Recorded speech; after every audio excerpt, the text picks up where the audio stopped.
दोस्तों नमस्कार, स्वागत है आपका 4 PM पर। मैं हूं आपके साथ अदिति। अमित शाह के खिलाफ एक्शन मोड में है नीतीश कुमार। मोदी नाम जपने वाले का टिकट नीतीश कुमार ने छीन लिया और छीनते हुए बिहार में बैठकर उन्होंने दिल्ली हिला दिया। दरअसल क्या हुआ दोस्तों कि घोषित उम्मीदवार का नाम अचानक से हटा करके नए उम्मीदवार को कल जेडीयू को टिकट देना पड़ गया। अब खबर यही है कि दिल्ली आलाकमान ने साफ कर दिया था कि अमौर विधानसभा जो कि सीमांचल के अंतर्गत है, अमौर विधानसभा में घोषित उम्मीदवार जेडीयू उम्मीदवार शवा जफर का टिकट काट करके नए उम्मीदवार को टिकट दी जाए। वो उम्मीदवार जो मोदी नाम जपने के चलते पार्टी से निष्कासित हुए थे और 11 साल से पार्टी से बाहर ही है, और अचानक से चुनाव से ठीक पहले वो जेडीयू ज्वाइन करते हैं और जेडीयू ने जिसे पहले टिकट दिया था, जिस मुस्लिम उम्मीदवार को अमौर विधानसभा से टिकट दिया था, उसे उनका नाम हटा करके या उसका पत्ता साफ करके भाजपा आलाकमान, एनडीए आलाकमान जेडीयू पर, नीतीश कुमार पर यह प्रेशर बनाने का काम करता है कि शवा जफर को हटा करके वहां पर किसी नए कैंडिडेट को जो 11 साल से पार्टी से निष्कासित है, जो मोदी नाम जपते हैं, उन्हें टिकट दिया जाए। नीतीश कुमार ने भी इस मुद्दे को जाने नहीं दिया और उन्होंने आलाकमान को समझा दिया कि दिल्ली में बैठकर पटना वो नहीं चला सकते, एटलीस्ट जब तक नीतीश कुमार कुर्सी पर बैठे हैं, सीएम की कुर्सी पर है। क्या है दोस्तों पूरी खबर, पूरा माजरा आपको मैं तफसील से समझाऊंगी, तो आखिर तक वीडियो में बने रहे। दोस्तों शवा जफर को हटा करके जेडीयू ने साबिर अली को कल टिकट दिया। सबसे पहले तो जेडीयू ने जैसे ही ऑफिशियली लिस्ट जारी किया कि कहां से कौन से उम्मीदवार इस बार चुनाव लड़ेंगे, उम्मीदवारों की सूची जब जेडीयू ने जारी की, उस दिन उस लिस्ट में अमौर विधानसभा से शवा जफर को टिकट दिया गया था। जिसके बाद शवा जफर जब नॉमिनेशन करने पहुंचे तो तब उन्हें पता चलता है कि उस सीट से साबिर अली को अचानक से टिकट दे दिया जाता है। अमूमन लिस्ट में जिनका नाम होता है नॉमिनेशन फाइल वही करते हैं, लेकिन अचानक से इन मौके पर साबिर अली को जेडीयू टिकट देने पर मजबूर हो जाती है, जिसके बाद पुराने विधायक, मतलब वहां से विधायक रहे और इस बार उम्मीदवार के तौर पर शवा जफर का नाम ही सबसे पहले अमौर विधानसभा से आया था, जिन्हें जेडीयू ने टिकट दिया था सबसे पहले, उन्होंने पार्टी छोड़ने का और निर्दलीय चुनाव लड़ने का वो ऐलान करते हैं। जिसके बाद फिर एक बार पटना से दिल्ली कॉल घुमाया जाता है, नेगोशिएशन होती है, या फिर यूं कहें, अब पूरा घटनाक्रम सुनेंगे तो आपको समझ में आ जाएगा कि क्यों मैं कह रही हूं कि ये शवा जफर जो है वो नीतीश के आदमी है और ये जो साबिर अली है वो शाह के आदमी है या मोदी के आदमी है। बताऊंगी आगे आपको सब कुछ इन डिटेल। लेकिन दोस्तों पहले बता दूं कि ये पूर्णिया सीमांचल का क्षेत्र है और इसके अंडर अमौर विधानसभा है। आप जानते हैं, आपको कल भी मैंने अपनी स्टोरी में बताया था कि पूर्णिया में करीब करीब 38% मुस्लिम मतदाता है। ऐसे में यहाँ पर दो मुस्लिम मतदाताओं के बीच की जो लड़ाई है वो इस कदर है कि एक ही पार्टी के भीतर दो आदमी को टिकट दिया जा रहा है। एक को सिंबल दिया गया, एक का नाम लिस्ट में शामिल था। आखिर चल क्या रहा था दोस्तों, खबर देखिए आपके स्क्रीन पर है। 11 साल का वनवास काटने वाले साबिर अली की जेडीयू में वापसी, पार्टी ने शवा जफर को हटाकर अमौर से दिया टिकट। दोस्तों राजनीति में आखिरी समय में क्या कुछ हो जाए, कैसे पाला बदल जाए, पासा पलट जाए, कौन किसके पाले में चला जाए, ये पता करना नामुमकिन होता है पहले से। इसका सबसे बेहतरीन उदाहरण दोस्तों फिलहाल मतलब अमौर विधानसभा में या बिहार विधानसभा चुनाव में हमें देखने को मिल रहा है, और खास करके अमौर विधानसभा में देखने को मिला। बताऊंगी कि पूरा माजरा क्या है। दरअसल क्या है कि पूर्णिया जिले की अमौर विधानसभा सीट पर अपना प्रत्याशी जेडीयू ने पहले किसी को दिया, जैसे शवा जफर को दिया जो पूर्व विधायक भी हैं, उन्हें दिया।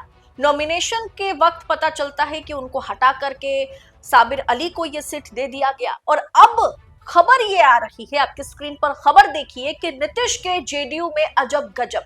अमौर से सभा का टिकट काट साबिर को दिया गया था, फिर पलट गया खेल। मतदान के आखिरी समय में खेल पलट गया, पासा पलट गया और फिर से सवा जफर को टिकट दिया गया है। और पार्टी ये कहती हुई नजर आई कि कुछ मिसअंडरस्टैंडिंग हो गई थी। दरअसल दोस्तों सीन क्या है, नीतीश कुमार फिर से एक बार सबको चौंका दिया है। उन्होंने अमौर विधानसभा सीट पर जो फैसला उन्होंने लिया है, इसके जरिए वाकई नीतीश कुमार ने फिर एक बार दिल्ली को हिला दिया है। जेडीयू से निकाले जाने के बाद साबिर अली, जिनको मजबूरन शाह के कहने पर जेडीयू को टिकट देना पड़ गया। वैसे आप भी जानते हैं कि जेडीयू पूरी तरीके से नीतीश कुमार के कंट्रोल में नहीं है। जेडीयू पार्टी जो है वो दो हिस्से में बंट चुकी है। एक हिस्सा जो एनडीए आला कमान या दिल्ली दरबार, या आप कह सकते हैं कि अमित शाह मोदी चलाते हैं, और एक हिस्सा अभी भी नीतीश कुमार के पास है। और उसी के जरिए नीतीश कुमार ने दिल्ली आला कमान को एक कड़ा संदेश दे दिया है। अमौर विधानसभा को लेकर के उन्होंने जो फैसला लिया है, उसी के चलते अब जेडीयू से निकाले जाने के बाद साबिर अली, मतलब पहले वो बड़े ही मोदी मोदी नाम जपते थे और इसके चलते वो पार्टी से निकाले गए थे। 11 साल के लिए उन पर पाबंदी लगी थी और 11 साल के बाद अब वो जेडीयू में वापस आए। पहले जब नीतीश कुमार ने खुद ही उनको पार्टी से निकाला था, तो तब वो जाकर के रामविलास पासवान की पार्टी एलजेपी में शामिल हो गए थे। उसके बाद उन्होंने बीजेपी का रुख किया और अब वो फिर से जेडीयू में आए थे और टिकट की मांग करने लगे। जैसे उनको हटाया इसलिए गया था क्योंकि वो मोदी नाम बड़ा जपते थे। 2014 में तब नीतीश कुमार ने गुस्से में आकर के उनको पार्टी से निकाल दिया था और 11 साल से वो निष्कासित थे। और 11 साल से निष्कासित साबिर अली को मैदान में इस बार भाजपा आला कमान उतारना चाहते थे, क्योंकि नीतीश कुमार ने उन्हें पार्टी से निकाला था। इसलिए निकाला था क्योंकि साबिर अली अमौर विधानसभा के कल के जो उम्मीदवार थे, जिन्हें अमित शाह मोदी जी चाहते थे फिर एक बार मैदान में उतारना, उन्हें खुद नीतीश कुमार ने 2014 में पार्टी से निष्कासित किया था।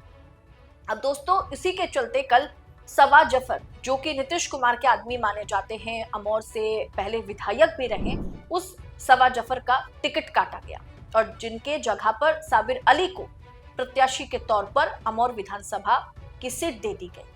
वो भी तब जबकि उनका नाम लिस्ट में शामिल ही नहीं था। लिस्ट में सवा जफर का नाम शामिल था और आखिरी समय में नॉमिनेशन के दौरान प्रत्याशी बदल दिए गए। अब दोस्तों पार्टी पहले यहां से सवा जफर को अपना प्रत्याशी बनाया था। अब बिहार में विधानसभा चुनाव की घोषणा होने से पहले सवा जफर क्षेत्र में सक्रिय थे और बहुत ही जाने माने चेहरे के तौर पर देखे जाते हैं। बहुत ही बड़ा मुस्लिम फेस है, लेकिन आखिरी समय में उनको इस तरीके से निष्कासित करना, इस बात को जेडीयू आला कमान ने अच्छे से नहीं ली। तो सीधा कॉल दिल्ली में घुमाया गया और ये साफ तौर पर कहा गया कि अमौर विधानसभा से अगर जेडीयू चुनाव लड़ेगी तो साबिर अली के नेतृत्व में नहीं, सवा जफर के नेतृत्व में लड़ेगी। और ये बात साफ तौर पर दिल्ली दरबार को नीतीश कुमार ने पटना से कह दिया, जिसके बाद आज फिर से ये खबर निकल के सामने आई है कि नहीं, कुछ मिसअंडरस्टैंडिंग हो गई थी। हम फिर से साबिर अली को हटा करके सवा जफर को ही टिकट देते हैं। पार्टी सवा जफर को ही टिकट दे रही है। दरअसल ये इस पूरे चीज में दोस्तों लल्लन सिंह शामिल है। इस पूरे सीन में संजय झा शामिल हैं, जो कि मोदी शाह के अब बहुत ही चहेते हैं। मोदी शाह के गोद में बैठ करके ये दोनों खेलते हैं। लेकिन नीतीश कुमार ने आज इतना साबित कर दिया कि पुराने जितने भी मेरे भरोसेमंद नेता हैं, पूर्व विधायक रहे, मेरे करीब हैं, जिन्होंने जेडीयू को अच्छे से जाना पहचाना और अलग अलग क्षेत्र में पहचान दिलाई है, उनके लिए नीतीश कुमार तो चुनाव लड़ेंगे और उनके लिए नीतीश कुमार किसी से भी लड़ना पड़े तो वो लड़ेंगे। और इसी के चलते फिर से पहले सवा जफर को लिस्ट में उनका नाम शामिल था, उन्हें टिकट दिया गया। बाद में नॉमिनेशन के दौरान साबिर अली, जो कि मोदी शाह के बहुत ही खासम खास हैं, उनको टिकट दिया गया। और उसके बाद जब नीतीश कुमार ने दिल्ली कॉल घुमाया और उनको उनकी औकात दिखाई, तब जाकर के फिर से सवा जफर को टिकट दिया गया। दरअसल ये सब कुछ से इतना तो पता चलता है कि एनडीए में सब कुछ ठीक है नहीं, ना जेडीयू के भीतर ठीक है सब कुछ, ना ही जेडीयू बीजेपी में सब कुछ ठीक है, ना ही जेडीयू के साथ एलजेपी में सब कुछ ठीक है। अब बहुत अच्छे से जानते हैं कि कई ऐसी सीटें हैं जहां पर जेडीयू और एलजेपी जो है साथ आमने सामने चुनाव लड़ रहे हैं, जबकि उनको साथ मिलकर के चुनाव लड़ना था। एनडीए में रहकर भी कई पार्टियां आपस में चुनाव लड़ रहे हैं। ये दिखाता है कि इस बार चाणक्य नीति पूरी तरीके से फेल है। फिलहाल इस पूरे विषय पर आपकी राय क्या है? इस घटनाक्रम को देखते हुए आप इस पर क्या टीका टिप्पणी करेंगे? कमेंट बॉक्स में हमारे साथ साझा कीजिएगा। ऐसी तमाम खबरों को यूं ही पाने के लिए 4 PM न्यूज नेटवर्क के साथ बने रहे। मुझे दीजिए इजाजत। बहुत बहुत शुक्रिया आप सभी का। जय हिंद, जय भारत।